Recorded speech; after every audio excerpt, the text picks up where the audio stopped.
সেই ব্রিটিশ আইন দিয়েই চলছে।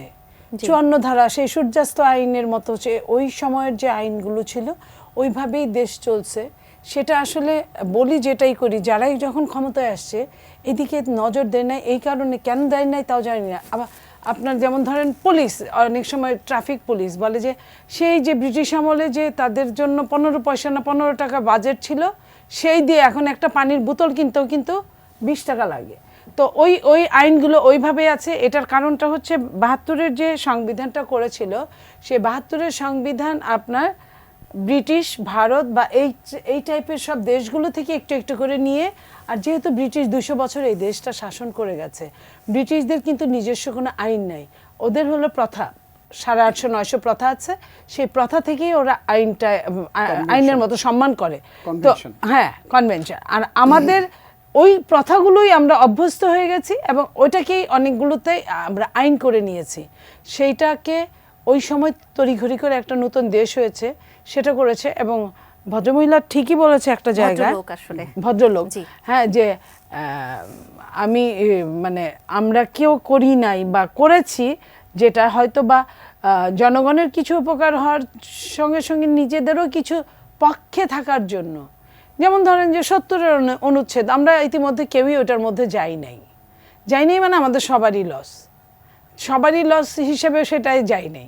তো এটা এখন বিএনপি কিন্তু নিজে থেকেই বলতেছে, কারণ বিএনপি যখন এত বড় দল হওয়ার পরেও যখন 15, 16, 17 বছর আপনার রাষ্ট্রের বাইরে এবং কখনো কখনো সে রাজপথের বিরোধী দল, তখন সে বুঝেছে যে এটা আমাদের কতটা দরকার সবগুলো জিনিসই। তো আমরা যেটা 31 দফাটা এখন করেছি, সেটা নিয়ে আমরা ইতিমধ্যে সমস্ত বাংলাদেশে এটার আমরা জরিপ করাচ্ছি, আমরা এটা নিয়ে আপনার শিক্ষা জ্ঞানদান করছি, বিভিন্ন জায়গায় সেমিনার সিম্পোজিয়াম হচ্ছে। তো সেইখানে আপনার বিএনপি হয়তো বা সামনে যদি আল্লাহ রহমত করে, যদি রাষ্ট্র পরিচালনায় আসে, তখন এই 31 দফাটা প্রতিফলিত করলে অনেক কিছুই চেঞ্জ হয়ে যাবে, এইটুকু আমি আপনার বলতে পারি। আর নিজেদের স্বার্থে আইন, এটাই বললাম, ব্রিটিশেরটা চেঞ্জ হলে চেঞ্জ হয়ে গেল, এই তো, আর তো কি থাকলো। এটাই বলছিলেন দর্শক যে বিএনপিও তো ক্ষমতায় ছিল, তারা কেন তখন পরিবর্তন করেনি? আমি কিন্তু তখনকার এত সমস্যাও ছিল না, হয়তো এত গাঢ় আকারে সমস্যাটা মানে ধরা পড়ে নাই। এখন যে আকারে, যখন একটা স্বৈরশাসক 15.5 বছর বাংলাদেশের কাছ থেকে ছিনিয়ে নিয়েছে, ডাকাতি করেছে, তখন আপনার বোঝা গেছে যে কত ধানে কত চাল। এর আগে 5 বছর করে থেকেছে, 5 বছর 3 বছর এরকম, একবার এরশাদ 9 বছর টানা থেকেছে। সেই সময়টা একরকম ছিল, একটা স্বৈরাচার ছিল। বাট 5 বছর করে থাকাতে এ মনে করেছে এ সময় যায় এটা করবে, ও সময় যায় এটা করবে। এটা আসলে ওই সাফারটা বোঝা যায় নাই। এখন যে সাফারটা বোঝা যাচ্ছে, এবং এইখান থেকে আমার মনে হয় যে এখান থেকে যে তার পানিশমেন্টগুলো, এগুলো মনে করে অবশ্যই আগামী দিনে ভালো কিছু আমরা আশা করতে পারি। শিয়া বাটার ও ভিটামিন ই সমৃদ্ধ lily glam beauty soap. Lily, always beautiful. জনাব সুলতান মাহমুদ, ভালো কিছুর আশা করছেন নীলুফার চৌধুরী মনি, আমরা কি ভালো কিছুর আশা করতে পারি কিনা? এবং গণ অভ্যুত্থানের 6 মাস পর সরকারের প্রতি হতাশা প্রকাশ করেছেন অনেকে, বিভিন্ন দলের নেতারা বলছেন আওয়ামী লীগ সরকারের পতনের পর যেসব আশা তারা করেছিলেন সেগুলো পূর্ণ হয়নি। 6 মাস পর একজন সাংবাদিক হিসেবে আপনার মূল্যায়নটা কি? ধন্যবাদ। প্রথম কথা হচ্ছে যে রাজনৈতিক দলগুলো যে হতাশা ব্যক্ত করেছে, এটি যে যার জায়গা থেকে যে যেভাবে চেয়েছে, প্রত্যেকের চাওয়া কিন্তু ভিন্ন ভিন্ন। হ্যাঁ, তো সেই ভিন্ন ভিন্ন জায়গা থেকে চাওয়ার কারণে এবং প্রত্যেকের পুরোপুরি যখন তার মতো করে না হচ্ছে, তখন তারা হতাশা ব্যক্ত করছে। এটি খুব স্বাভাবিক আমি মনে করি। প্রথম কথা হচ্ছে যে এই সরকার কতখানি ঠিক পথে আছে, আমি বলবো যে অনেকখানি ঠিক পথে আছে এই সরকার, অনেকগুলো অর্জন আছে এই সরকারের। প্রথম কথা হচ্ছে 15-16 বছরের একটি জগদ্দল পাথর রাজনৈতিক অঙ্গনে বা দেশ শাসনে যারা ছিল, সেই জায়গা থেকে একটি ভঙ্গুর অর্থনীতি, একটি বিশৃঙ্খল, সারা দেশের বিশৃঙ্খল অবস্থা থেকে একটি অভ্যুত্থান বা বিপ্লব, আপনি যেটাই বলেন না কেন, সেই জায়গা থেকে যখন একটি সরকার দায়িত্ব নিয়েছে, দায়িত্ব নেবার পর সরকার কিন্তু শক্ত হাতে সবগুলো পরিস্থিতি মোকাবেলা করেছে। এটি একটি সরকারের এ ধরনের একটি সরকারের জন্য একটি বড় অর্জন আমি মনে করি। এরপরে আপনি যদি বলেন যে একটি দুর্বৃত্তায়নের অর্থনীতি, দুর্বৃত্তায়িত একটি অর্থ খাত, সেটি বা বিশৃঙ্খল একবারে ভেঙে পড়া অর্থ খাত, সেই জায়গা থেকে সরকার ঘুরে দাঁড়িয়েছে, অনেকটা সামাল দিয়ে এনেছে। এটিও সরকারের একটি বড় অর্জন। এটিকে কোনোভাবে খাটো করে দেখবার নয়, যেভাবেই রাজনৈতিক দল যেভাবেই দেখুক না কেন।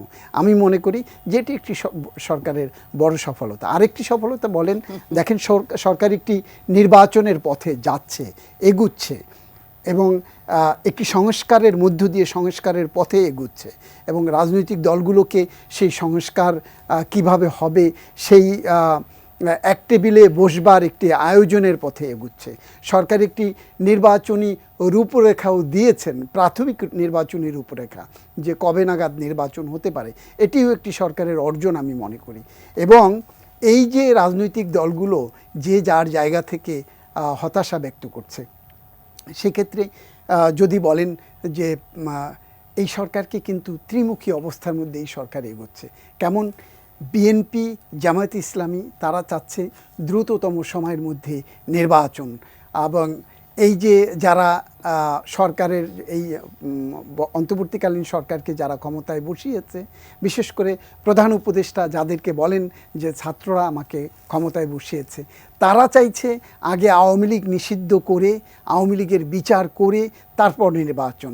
তো এই এবং আমলাতন্ত্র বা এই আইনশৃঙ্খলা রক্ষাকারী বাহিনী বা গত 16 বছরের সরকারকে যারা নানানভাবে পৃষ্ঠপোষকতা দিয়েছিল, তারা এই সরকার যে পথে এগুতে চাচ্ছিল সেই পথগুলোকে নানানভাবে কণ্টকাকীর্ণ করবার একটি অপচেষ্টায় কিন্তু তারা এখনও লেগে আছে। তো এই বহুমুখী বাধা, বহু মত উপেক্ষা করে বা বহু মতকে একসাথে সামাল দিতে গিয়ে সরকার অনেকগুলো বৈরী অবস্থার মধ্যে পড়েছে। সেই অবস্থাকে পায়ে ঠেলে বা সেই অবস্থার বা সেই জঞ্জাল ঠেলে সরকার যে একটি পথে এগোচ্ছে, এটিকে খুব খাটো করে দেখবার নয়। হ্যাঁ, সরকার অনেক জায়গায় যেমন সাফল্য আছে বা ভালো পথে এগুচ্ছে, কোনো জায়গায় সরকার কিন্তু হোঁচট খেয়েছে। কোথায়? যেটি মনিয়াপা বলছিলেন যে সরকারের খুব গুরুত্ব দেওয়ার দরকার ছিল।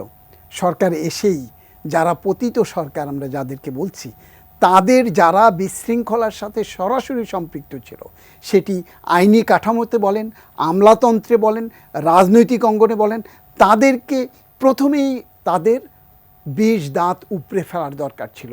সেই জায়গায় কিন্তু সরকার সেটি পারে নাই। আরেকটি জায়গায় হলো সরকারের এই অন্তর্বর্তীকালীন সরকারের কাছে মানুষের কিন্তু সাধারণ মানুষের সবচেয়ে বড় প্রত্যাশার জায়গা ছিল যে দ্রব্যমূল্য নিয়ন্ত্রণে আনবে। সেই দ্রব্যমূল্য নিয়ন্ত্রণে আনবার জন্য রাজনৈতিক সরকারগুলো যে জায়গাগুলোতে বাধাগ্রস্ত হয়, এই অন্তর্বর্তীকালীন সরকারের কিন্তু সেই বাধাগুলো থাকবার কথা নয়, কারণ তারা কারো কাছে দায়বদ্ধ নয়। তারা যে কোনো সিদ্ধান্ত, অপ্রিয় হলেও সত্য, সেই জায়গাগুলোতে কিন্তু তারা হাত দেওয়ার দরকার ছিল, সেটি পারে নাই। এবং দ্রব্যমূল্যের যে ঊর্ধ্বগতি, সেটিকে নিয়ন্ত্রণে রাখতে পারে নাই, যে কারণে ইনফ্লেশন দেখবেন যে 13-র উপরে 14-তে চলে গেছে। আমরা যদি পয়েন্ট টু পয়েন্ট খাদ্য যদি ইনফ্লেশনের কথা বলি, সেখানটাতে 14-এর উপরে ছাড়িয়ে গেছে। তো এই ইনফ্লেশনকে সরকার নিয়ন্ত্রণ করতে পারে নাই। এই ব্যর্থতা কিন্তু সরকারের আছে। অ্যাজ ওয়েল অ্যাজ আজকে যে বিশৃঙ্খলা বিভিন্ন জায়গায় দেখা দিচ্ছে, এই যে যারা বিশৃঙ্খলায় গত 16 বছর সিদ্ধহস্ত হয়েছে, তারা কিন্তু নানানভাবে নানান জায়গা দিয়ে, কেউ সরাসরি সামনে চলে এসছে, কেউ হুমকি দিচ্ছে বিভিন্ন প্রচার মাধ্যমে বা সামাজিক মাধ্যম থেকে নানান ধরনের কূটচাল চালছে তারা, আবার কেউ বা এই সরকার যন্ত্রের ভেতরে থেকে নানান কৌশলে সরকারকে ব্যর্থ করার একটা প্রয়াস চালাচ্ছে।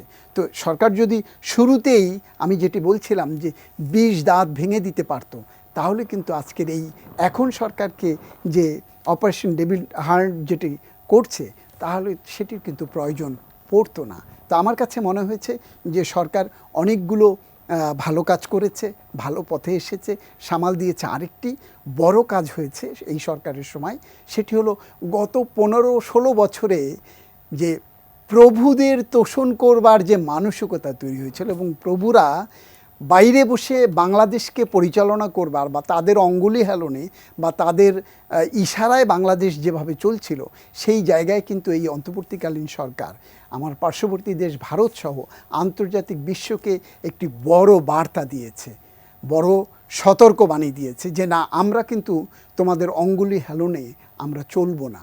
সেই জায়গায় কিন্তু একটি বড় শক্ত বার্তা দিয়েছে।